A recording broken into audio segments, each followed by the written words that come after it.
अस्सलाम वालेकुम। Ninth class में आज हमारे पास चैप्टर 4 का टॉपिक है ionic compounds and their properties. Ionic compounds क्या हैं, कैसे बनते हैं और इनकी प्रॉपर्टीज़ कैसे हैं। इसी चैप्टर के फर्स्ट में हमने लॉन्ग क्वेश्चन पढ़ा था आयोनिक बांड। आयोनिक बांड हमने क्या कहा था कि ऐसा बांड जो एक एटम से इलेक्ट्रॉन ट्रांसफ़र हो दूसरे एटम में और उसके नतीजे में हमारे पास आइंस बन जाते थे, एक कैटाइन और एक एनाइन, एक पॉजिटिव चार्ज वाला आइन और दूसरा नेगेटिव चार्ज वाला आइन। और वो आइन जब आपस में क्या करते थे, आपस में मिलते थे, तो उसके नतीजे में हमारे पास जो है वो क्या बन जाता था, हमारे पास आयोनिक बांड बन जाता था। Ionic compounds are made up of positively and negatively charged ions. Thus, they consist of ions and not the molecules. Ionic compound जो हैं हमारे पास वो पॉजिटिव और नेगेटिव चार्ज वाले आइंस के मिलने से बनते हैं। तो इस वजह से हम कहें तो इनके अंदर क्या होते हैं, आयोनिक कंपाउंड्स के अंदर आइंस होते हैं, मॉलिक्यूल्स नहीं होते।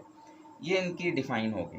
अब है हमारे पास प्रॉपर्टीज़ की अगर हम बात करें तो इसमें से कुछ बातें जो है वो शॉर्ट क्वेश्चन के पॉइंट ऑफ व्यू से बहुत इंपॉर्टेंट है। पहली प्रॉपर्टी है ionic compounds are mostly crystalline solid. अच्छा, एक क्वेश्चन आता है why ionic compound are mostly crystalline solids. अगर पहले मैं शुरू में वाई लगा दूं और यहाँ पे क्वेश्चन मार्क, तो ये सवाल बन जाएगा। आयोनिक कंपाउंड जो हैं वो आपको किस हालत में मिलते हैं, क्रिस्टलाइन सॉलिड। मतलब रूम टेम्परेचर पे आपको कभी आयोनिक कंपाउंड गैस फॉर्म में या लिक्विड फॉर्म में नहीं मिलेंगे, हमेशा किस फॉर्म में मिलेंगे, क्रिस्टलाइन सॉलिड्स की फॉर्म में। जैसे नमक होता है NaCl जो घरों में हम आम इस्तेमाल करते हैं, वो क्या होता है, वो पाउडर फॉर्म में ही होता है, ठीक है। तो वो पाउडर फॉर्म जो है वो क्रिस्टलाइन सॉलिड ही है because of strong electrostatic force of attraction between ions of opposite charge। अब वजह क्या है कि वो क्रिस्टलाइन सॉलिड है, तो वजह ये है क्योंकि उनके दरमियान जो उनके ऑपोजिट चार्ज वाले आइंस हैं, प्लस वाले और माइनस वाले, उनके दरमियान क्या है, strong electrostatic force of attraction है, जिसे हम क्या कहते हैं, फिर आयोनिक बॉन्ड कहते हैं। तो वो कशिश की फोर्स जो है वो आइंस को जोड़ के रखती है, आपस में इकट्ठा रखती है, जिसकी वजह से वो किस हालत में मिलते हैं, हमेशा क्रिस्टलाइन सॉलिड की शक्ल में। आयोनिक कंपाउंड क्रिस्टलाइन सॉलिड्स ही होते हैं। वजह क्या है, क्योंकि उनके दरमियान, उनके आइंस के दरमियान strong electrostatic force of attraction होती है। सेकेंड प्रॉपर्टी है हमारे पास ionic compounds in solid state have negligible electrical conductance but they are good conductor in solution and molten form। ये भी शॉर्ट क्वेश्चन है। दूसरा पॉइंट भी इसका बहुत ही इंपॉर्टेंट शॉर्ट क्वेश्चन है, एक्सरसाइज में दिया हुआ है कि आयोनिक कंपाउंड्स जो हैं वो सॉलिड फॉर्म में जो है वो इंसुलेटर होते हैं या उनकी कंडक्टेंस नहीं होती, जबकि वो सोल्यूशन या मोल्टन फॉर्म में, मोल्टन फॉर्म मतलब पिघली हुई हालत में, वो अच्छे कंडक्टर होते हैं। उसकी वजह क्या है, but they are good conductor in solution and molten form due to presence of free ions. अच्छा, अब यहाँ पे देखें क्या वजह है। देखें, सपोज करते हैं हमारे पास ये NaCl सोडियम क्लोराइड जो हम नमक इस्तेमाल करते हैं ना, हम कहते हैं उसका एक टुकड़ा है, एक पीस है। अब इसमें क्या होगा, इसमें सोडियम आइन होंगे और क्या होंगे, क्लोराइड आइन, सोडियम आइन और क्लोराइड आइन होंगे इसके अंदर। अब ये जो सोडियम आइन और क्लोराइड आइन हैं हमारे पास, ये अपनी जगह पे फिक्स हैं, ये अपनी जगह पे इस वक्त फिक्स हैं, ये यहाँ से हरकत नहीं कर सकते। तो इसका मतलब हैं तो आइंस लेकिन फिक्स्ड हैं, फ्री टू मूव नहीं है। फ्री टू मूव का मतलब आज़ाद हरकत नहीं कर सकते। अब मैं एक वायर इधर से लगा दूं, दूसरी वायर इधर से, तो याद रखें कि करंट को गुजरने के लिए ना, करंट को गुजरने के लिए क्या चाहिए, या फ्री आइंस चाहिए होते हैं जब आयोनिक कंपाउंड्स की बात करते हैं, या फिर उसे चाहिए होते हैं फ्री इलेक्ट्रॉन्स। अब यहाँ पे चूंकि इलेक्ट्रॉन की बात तो है नहीं, तो इस वजह से ये वाला ऑप्शन तो ख़त्म हो गया, ठीक हो गया, फ्री आइंस इलेक्ट्रॉन्स वाला ऑप्शन तो ख़त्म हो गया। अब आ जाए फ्री आइंस की अगर हम बात करें, तो यहाँ पे जो आइंस हैं वो तो रुके हुए हैं, अपनी जगह पे स्टक हैं, एक दूसरे के ऑपोजिट चार्ज की वजह से ये यहाँ से हरकत नहीं कर सकते, तो इस वजह से करंट नहीं गुजरेगा। ये कब की हम बात कर रहे हैं, जब आयोनिक कंपाउंड सॉलिड हालत में है, ठीक हो गया।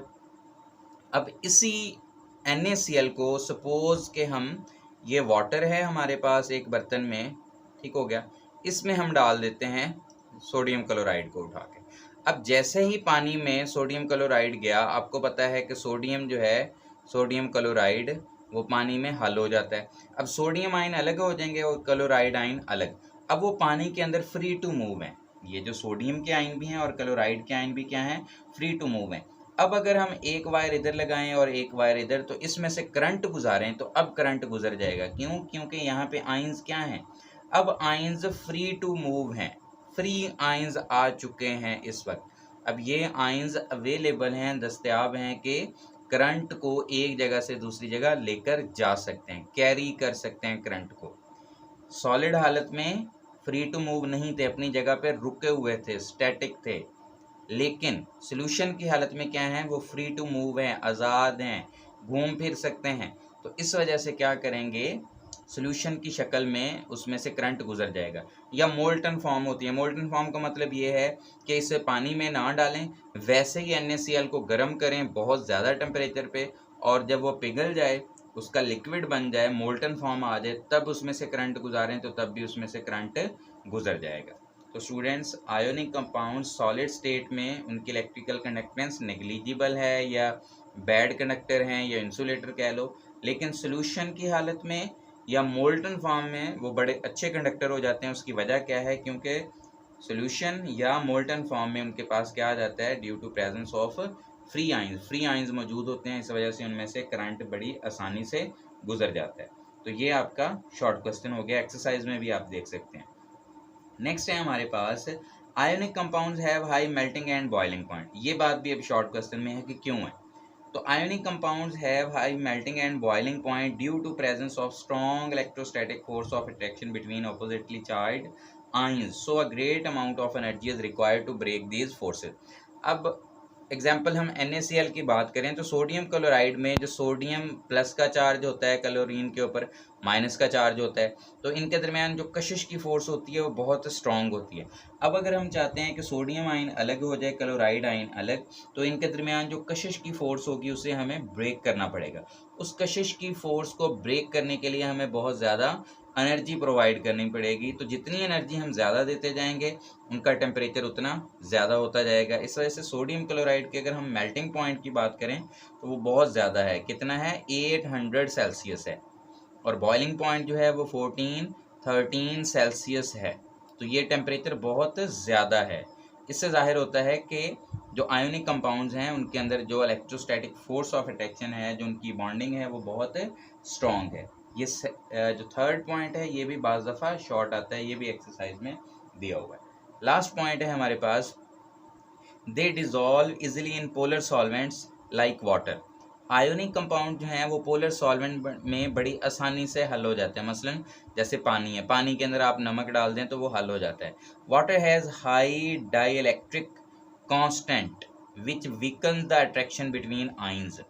वाटर का डाइइलेक्ट्रिक कांस्टेंट हाई होता है, जिसकी वजह से क्या होता है, उनके आयंस के दरमियान अट्रैक्शन की फोर्स कमज़ोर हो जाती है। अब ये डाइइलेक्ट्रिक कांस्टेंट क्या होता है, किसी भी सॉल्वेंट की वो एबिलिटी, वो काबिलियत जिससे वो आयंस को दूर दूर करके रखता है, उसे हम कहते हैं dielectric constant. The ability of a solvent to separate the ions, ion को सेपरेट करके रखना। देखें सोडियम और क्लोरीन यहाँ पे आयंस की शक्ल में मौजूद हैं। यहाँ पे वो एक दूसरे को कशिश करने की कोशिश करेंगे, लेकिन बिटवीन इनके दरमियान में क्या आ जाएगा, वाटर आ जाएगा। मतलब क्लोराइड को अलग से पानी घेर लेगा, सोडियम को अलग से। एज अ रिजल्ट क्या होगा, सोडियम और क्लोरीन जो हैं आयंस की शक्ल में, अब पानी इनको आपस में नहीं मिलने देगा, पानी इनको अपने इर्द गिर्द घेर के रखेगा, इनके इर्द गिर्द घेरा डाल लेगा, इनको आपस में नहीं मिलने देगा। पानी की ये खुसूसियत जिससे वो सोडियम आयन को और क्लोराइड आयन को जब वो पानी में हल हुए होते हैं आपस में मिलने नहीं देता, ये पानी की प्रॉपर्टी क्या कहलाती है, डाई इलेक्ट्रिक कांस्टेंट। पानी की वो खुसूसियत, वो खूबी, वो प्रॉपर्टी जिसकी वजह से वो क्या करता है, आयंस को आपस में दोबारा वापस नहीं मिलने देता, वो कहलाती है डाइइलेक्ट्रिक कांस्टेंट। बाकी सॉल्वेंट्स की भी होती है, लेकिन पानी की बहुत अच्छी है ये डाइइलेक्ट्रिक कांस्टेंट वाली क्वालिटी। इस वजह से क्या होते हैं, आयंस की शक्ल में अलग अलग रहते हैं, जिसकी वजह से वो क्या होता है, उसमें से फिर करंट भी हम पास करते हैं क्योंकि आयंस अलग-अलग होते हैं। तो दोबारा एक नज़र देख लें, पहली प्रॉपर्टी हमने क्या पढ़ी कि ये क्रिस्टलाइन सॉलिड होते हैं। वजह क्या है, क्योंकि strong electrostatic force of attraction होती है। देखें ये वाली जो प्रॉपर्टी है ना, strong electrostatic force of attraction वाली प्रॉपर्टी, ये आपको आगे 2-3 जगहों पे काम आ रही है, ठीक है। तो एक बात अगर याद रखते हैं तो आगे 1-2 उसी के साथ ही आप चीज़ों को जो है वो कॉन्सेप्ट को याद रख के आगे 1-2 चीज़ें इकट्ठी उससे याद रख सकते हैं। तो आयोनिक कंपाउंड्स वाली बात क्या है कि वो क्रिस्टलाइन सॉलिड हैं। वजह क्या है, क्योंकि strong electrostatic force of attraction है। दूसरी बात कि ये सॉलिड स्टेट में नेग्लिजिबल इलेक्ट्रिकल कंडक्टेंस है बट गुड कंडक्टर हैं सोल्यूशन या मोल्टन फॉर्म में। वजह क्या है, क्योंकि फ्री आइंस मौजूद हैं। थर्ड प्रॉपर्टी क्या है, हाई मेल्टिंग और बॉइलिंग पॉइंट हैं। वजह क्योंकि strong electrostatic force of attraction है। इस वजह से ऑपोजिट चार्ज वाले आइंस को अगर एक दूसरे से अलग-अलग करना है, अलग अलग करना है, तो हमें बहुत ज़्यादा एनर्जी प्रोवाइड करनी पड़ेगी। एग्जांपल हमारे पास सोडियम क्लोराइड की है, मेल्टिंग पॉइंट उसका 800 है और बॉइलिंग 14-13 सेल्सियस है। उसके बाद ये आयोनिक कंपाउंड जो हैं ये क्या हो जाते हैं, dissolve in polar solvent like water. Water का जो डाइलेक्ट्रिक कांस्टेंट है वो काफ़ी अच्छा होता है, ज़्यादा होता है, जिसकी वजह से उनके आयंस के दरमियान कशिश की फोर्सेस वीक हो जाती हैं। डाइलेक्ट्रिक कांस्टेंट क्या होता है, किसी भी सॉल्वेंट की वो एबिलिटी जिसमें वो क्या करता है, आयंस बनाने के बाद, आयंस के बनने के बाद उनको आपस में मैच मिलने नहीं देता, इकट्ठे नहीं होने देता, वो प्रॉपर्टी उसकी क्या कहलाती है, डाइलेक्ट्रिक कांस्टेंट। तो डियर स्टूडेंट्स, ये था आपके पास शॉर्ट सा टॉपिक।